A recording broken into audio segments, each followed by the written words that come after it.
Magandang araw po. Ito po ang programang Reconnect, an Evangelical Mission. Ito po ay programa na binuo ng Iglesia ni Cristo upang ipagpatuloy ang pangangaral ng dalisay na ebanghelyo at upang maituro sa tao ang tamang paraan ng panunumbalik sa ating pong Panginoong Diyos. Mga kaibigan, dalangin po namin na kayo ay nasa mabuting kalagayan. Samahan po ninyo kami sa pagtalakay sa isang napakahalagang paksa na atin pong tatalakayin sa pamamagitan po ng Biblia. Mga kaibigan, ang isa po sa mabubuting katangian ng tao ay ang pagiging masipag. Subalit, dapat po na matiyak at alamin ng tao kung alin sa pinagbubuhusan niya ng kasipagan ang dapat na maging prioridad o dapat niyang unahin. Meron pong itinuturo ang Biblia na dapat na gawin ngayon o dapat na unahin o maging prioridad ng tao kahit na gaano pa siya kaabala dito sa mundong ito. Ayon po sa Biblia, alin ang gawa na dapat unahin o hindi dapat ipagpaliban ng tao, gaano man ang kanyang kaabalahan sa mundong ito. Pakinggan ninyo ang sagot ni Apostol Pablo dito sa 2 Korinto sa 6:2. Sapagkat sinasabi niya, sa panahong ukol kita'y pinakinggan, at sa araw ng pagliligtas kita'y sinaklolohan. Narito, ngayon ang panahong ukol, narito, ngayon ang araw ng kaligtasan. Ayon po kay Apostol Pablo, ngayon ang panahong ukol, ngayon ang araw ng kaligtasan. Kaya kahit gaano po karami ang itinuturing ng tao na necessities and priorities, kahit napakaraming bagay na iniintindi ng tao, hindi po dapat ipagpaliban ang ukol sa kaligtasan. Kaya hindi rin po dapat ikatwiran ni numan na saka na lamang niya ito haharapin kapag hindi na siya busy. Sapagkat maliwanag ang pahayag sa Biblia, ngayon ang araw ng kaligtasan. Bakit po sinabi sa banal na kasulatan na ngayon ang araw ng kaligtasan? Pakinggan natin ang sagot sa Santiago 4:14. Kayo ngang hindi nakaaalam ng mangyayari bukas. Ano ang inyong buhay? Kayo nga'y isang singaw na sa sandaling panahon ay lumilitaw at pagdakay napapawi. Ang nangyayari po ngayon na paglaganap ng tinatawag na COVID-19 at ang pagdami ng binabawian ng buhay, bunga ng karamdamang ito ay isa pong hayag na katotohanan na ang buhay ng tao ay marupok at maikli lamang. Sabi nga po sa Biblia, tulad ng singaw, madaling napapawi.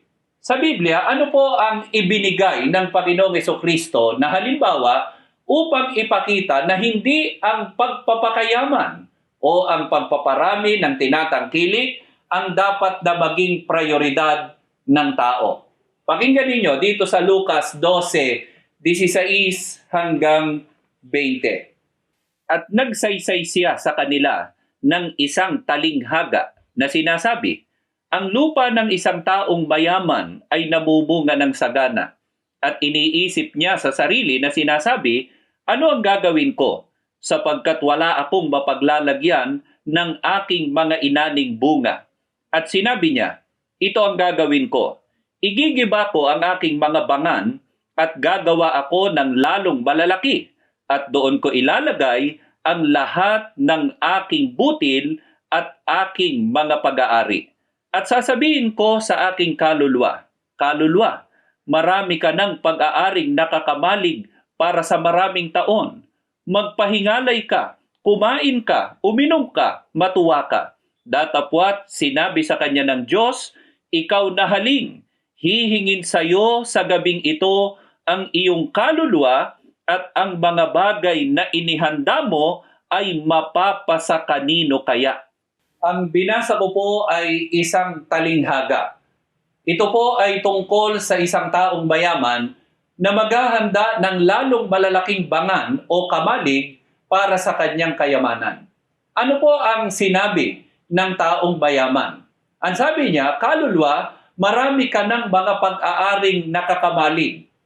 Magpahingalay ka, kumain ka, uminom ka, matuwa ka.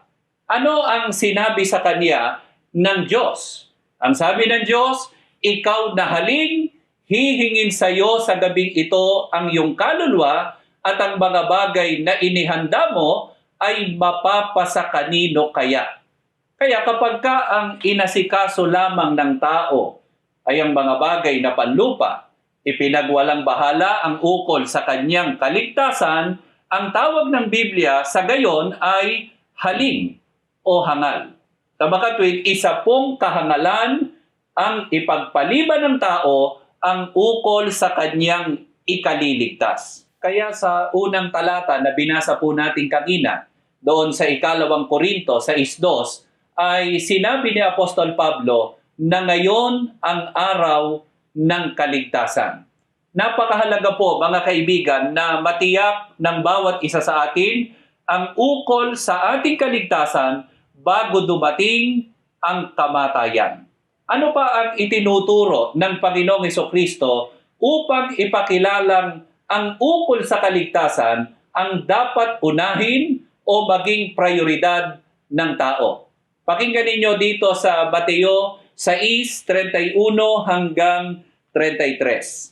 Kaya huwag kayong mga balisa na mangagsabi, ano ang aming kakanin, o ano ang aming iinumin, o ano ang aming daramtin, sapagkat ang lahat ng mga bagay na ito ay siyang pinaghahanap ng mga hintil. Yamang talastas ng inyong Ama sa kalangitan na kinakailangan ninyo ang lahat ng mga bagay na ito. Datapwat, hanapin muna ninyo ang kanyang kaharian at ang kanyang katwiran, at ang lahat ng mga bagay na ito ay pawang idaragdag sa inyo.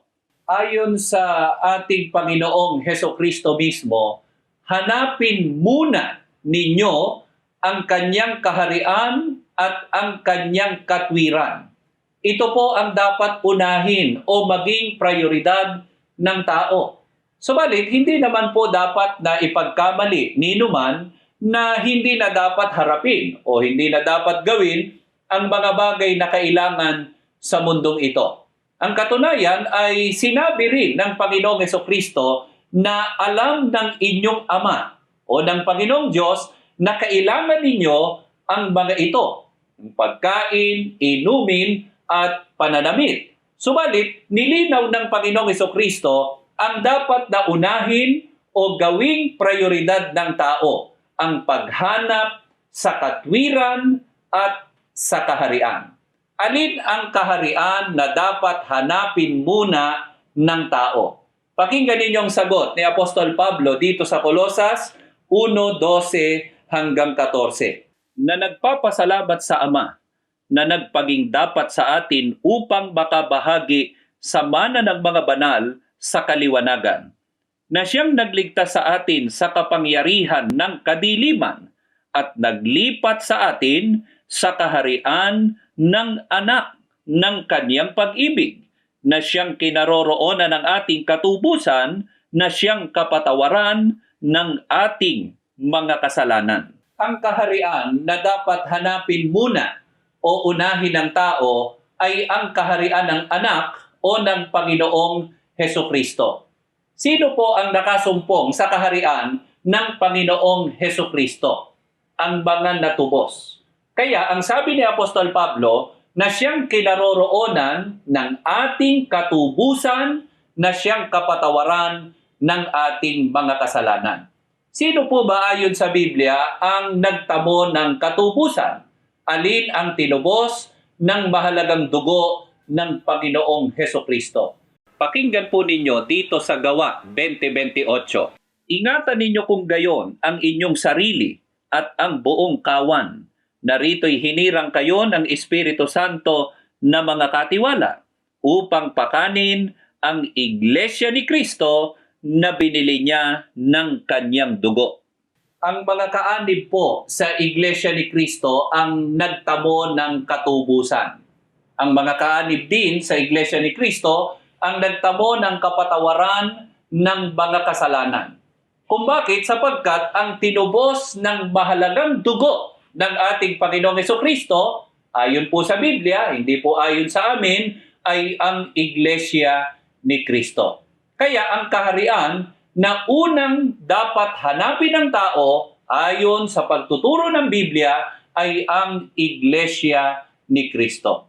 Alin naman po ang katwiran na kasamang dapat unahing hanapin ng tao? Pakinggan natin dito sa Roma sa 1:16 hanggang 17. Sapagkat hindi ko ikinahihiya ang ebanghelyo, sapagkat siyang kapangyarihan ng Diyos sa ikaliligtas ng bawat sumasampalataya, unay sa Hudyo at gayon din sa Griego.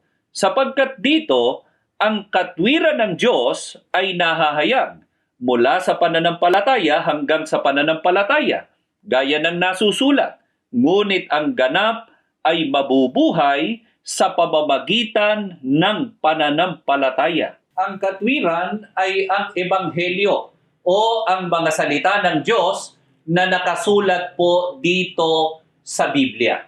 Kaya ang mga dalisay na aral ng Diyos na nakasulat sa Biblia ang dapat gawing batayan ng tao upang hanapin ang tunay na Iglesia ni Kristo.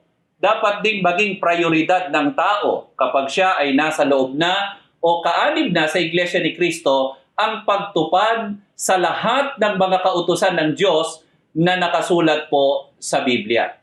Iyan po ang itinuturo ng Panginoong Hesukristo na dapat unahin o gawing prioridad ng tao. Mga kaibigan, ano po ang tiniyak ng banal na kasulatan na tatabuhin ng mga kaanib sa Iglesia ni Kristo bunga ng pagtubos ng dugo ng Panginoong Hesukristo? Pakinggan ninyong sagot ni Apostol Pablo dito sa Roma 5:8 hanggang 9. Ngunit ipinadama ng Diyos ang kanyang pag-ibig sa atin nang mamatay si Kristo para sa atin noong tayo'y makasalanan pa. At ngayong napawalang sala na tayo sa pamamagitan ng kanyang dugo, lalo ng tiyak na maliligtas tayo sa poot ng Diyos sa pamamagitan niya. Ayon po kay Apostol Pablo na isa sa mga sugo ng Panginoong Diyos, ang mga natubos ng dugo o napatawad sa kasalanan ay tiyak na maliligtas sa galit o sa poot ng Panginoong Diyos. Ito po ang banal na katwiran, mga kaibigan, kung bakit hindi po tumitigil ang Iglesia ni Kristo sa pamumuno po ng tagapamahalang pangkalahatan sa Iglesia ni Kristo, ang kapatid na Eduardo B. Manalo, na ipalaganap ang dalisay na ebanghelyo upang marami pang tao ang maligtas pagdating ng araw ng paghuhukom.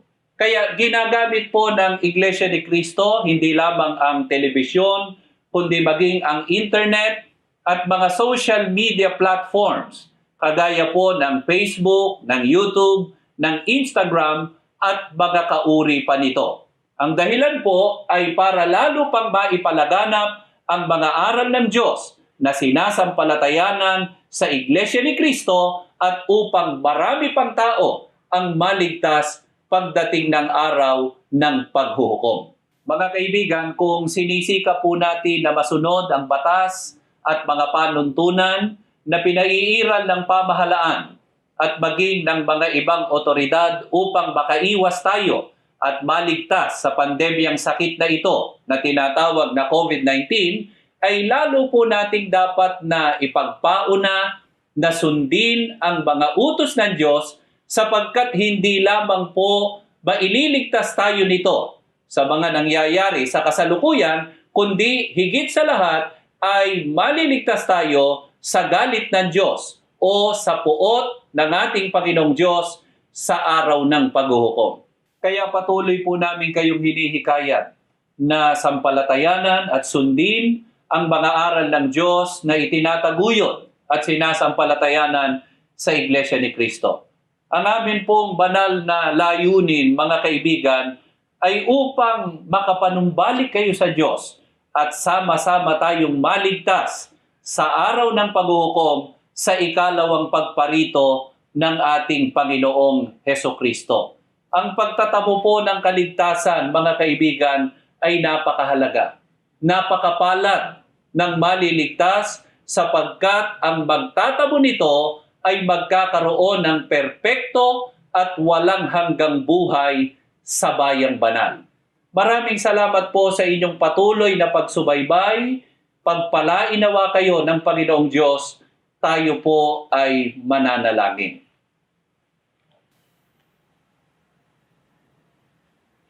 Panginoon po naming Diyos, Diyos naming makapangyarihan sa lahat, punong-puno ka po ng pag-ibig at malasakit. Salamat po sa patuloy na pag-iingat mo sa amin. Salamat din sa pagkakataong ito, Ama, na kami po'y nakakapakinig ng iyong mga salita. Hinihiling po namin sa iyo, patuloy mo sanang ingatan ang bawat isa sa amin, maging ang aming mga taga-subaybay. Bigyan mo po ng pagkakataong masunod ang iyong mga kalooban at makasama namin sa tunay na paglilingkod sa iyo.